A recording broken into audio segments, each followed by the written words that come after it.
We'd like to invite via Zoom, we have Mr. Wilson Fortaleza.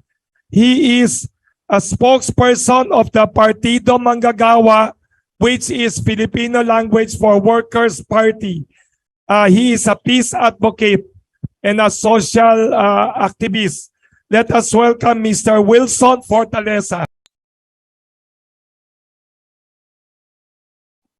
Maraming salamat. Maraming salamat.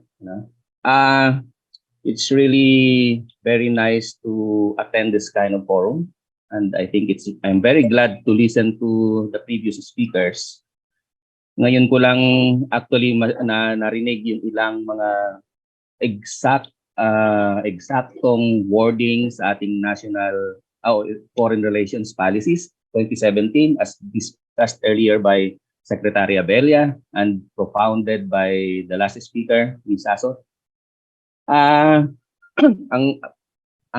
hirap unawain yung ating foreign policy because in the first place the working class or any part of the Philippine citizenry will never ask ano ba dapat talaga ang foreign policy natin. So ito ay ginawa ng mga experts, hindi rin naman in-inform ang ating taong bayan ano nga ba ang ibig sabihin itong foreign policies natin ngayon.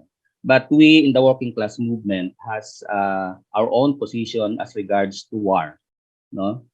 Alam po naman natin at ito ay hindi ito masyadong nadi-discuss sa mga national fora or even in international fora. What are the real implications of war, no? Hindi natin nababanggit na sa napakaraming giyera, no? Sa napakaraming nagdaang giyera, may dalawa tayong world wars. Before that, prior to that, we have national wars that killed millions of people, and that millions of people are mostly the soldiers and the working class who were mobilized to fight that wars in the battlefront. Hindi naman namamatay yung mga heads of states, hindi naman namamatay yung mga generals who planned for that war. Ang namamatay ay mga ordinaryong sundalo, ordinaryong manggagawa na minobilize sa giyera, no? Sa giyerang hindi rin nila alam kung bakit at ano ito, no? Whether it is a national war, whether it is a war imposed by imperial powers, lagi namang sundalo at mga taong minobilize sa giyera ang nasa front line. At it is not in the immediate or in the long-term interest of the working class to fight the war. And I will quote Ms. Sasot sa binanggit na kanina, war that is not our own war. Hindi natin ito giyera yan. Hindi natin ito giyera. No, naninitiling tama yung sinulat ng isang military journalist, writer natin, si Auschwitz, di ba?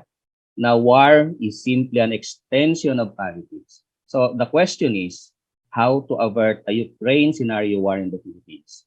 Wala po kaming sagot doon. Kasi hindi naman tayo ang magde-decide. Tama si Sasot kanina. Hindi naman tayo ang nagde-decision sa giyera. Politics is not in our hands.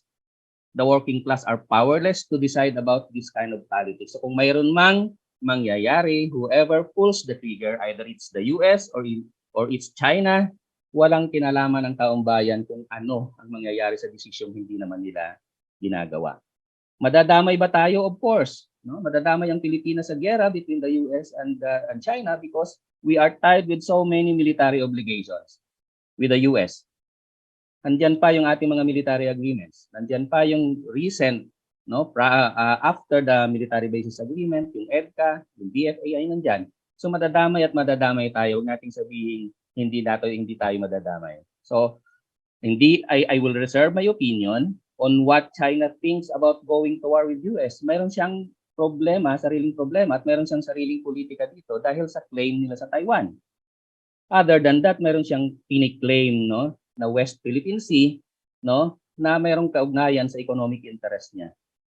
Napakaraming langis, napakaraming resources sa West Philippine Sea na pwedeng maging main na dahilan kung bakit siya pupunta sa giyera o magkipaglaban ng patayan sa US in case i-provoke ng US para pumunta dito.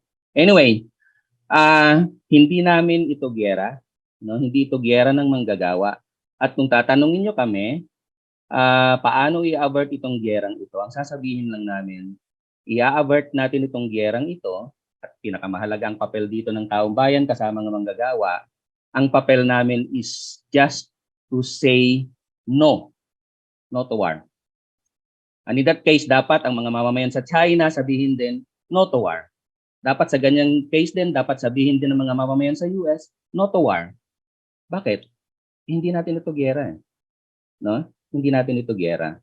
So, yung position na yan ay magiging permanenteng position ng mga manggagawa hanggat ang gerang ito ay hindi natatransform into sarili nating gera. We have our own wars to win.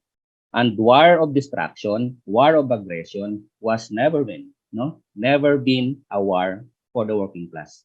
Pero ang mga biktima ng mga gerang ito ay ang working class. They destroy, we suffer. And we will never allow that to continue to happen dahil sa extension ng politics na to, extension ng global politics na to, it's a war between superpowers. Okay? Hindi ako masyado magtatagal, but I want to read a portion of our presentation done in October last year in France, where we were asked of our position on the ongoing war in Ukraine. So portion lang po ito para makita lang namin saan kami nanggagaling. No? Because the Philippines' dependence on imported fuel, the impact of the ongoing Russia-Ukraine/NATO war is unprecedented to our economy. Our inflation is highest in transport and electricity at more than 20%. Food inflation comes second, as many of them are also imported. As such, wage values were greatly diminished, sending more workers into poverty. Yan ang impact ng Russia-Ukraine war. We always viewed war as an extension of imperial politics. There were trade wars and oil wars, and behind all of them were imperialist powers, whom Lenin said ago, no? Will keep on dividing and redividing this booty. Russia's interest in Ukraine can only be defined by its economic interest of securing its European market for gas. In the same way, NATO's expansionism was surely driven by the same imperialist motive. In a similar situation, China's militarization of the West Philippine Sea is not only about securing its trade lanes against US dominance in the Pacific Ocean, but also about the control of the oil and gas deposits underneath our disputed territories, with estimated trillions of dollars. No? And although this thing is getting played out by the recent and more flammable war provocations between the US and China on the issue of Taiwan independence, the same can be presumed that all turns and twists considered, the Ukraine war and China-US-Taiwan tension could trigger or blow up into another world war. Again, with prospect of more wars coming as global recession and the fight for market gets more intense, the old reality remains. These wars are not our wars. The working class has its own war to win, the war against exploitation and poverty and climate crisis. These are the wars that we need to wage within our countries and in solidarity with others, rather than us serving as production and put soldiers to wars that never ours. Yan po yung aming ipinahayag sa isang konferensya sa Paris. At tingin namin, ganyan at ganyan ang mangyayari. So, maraming salamat doon sa mga naunang speakers. Meron pa kaming natutunan na iba pang mga detalye kaugnay ng ating existing foreign relations and how the new government is managing this kind of foreign relations. With our position being discussed in our own ranks, tingin po namin yung aming maliit na komunidad ay hindi sapat para pigilan ng gyerang ito. Mapipigil lang ito kung buong sambayan ng Pilipino, buong sambayan ng Chino, buong sambayan ng Amerikano ay sabay-sabay na magsasalita na no to war. Ganun lang natin ito mapipigil. Hindi ito pipigilin ng mga drivers, yung mga heads of states or ng mga generals na ang kanilang pananaw ay ang gera ay siyang magdadala sa kanilang layunin para itulak yung kanilang mga sariling interes sa buong mundo. So yan lang po muna. Maraming salamat at magandang umaga po dito sa organizers ng forum na ito. Good morning.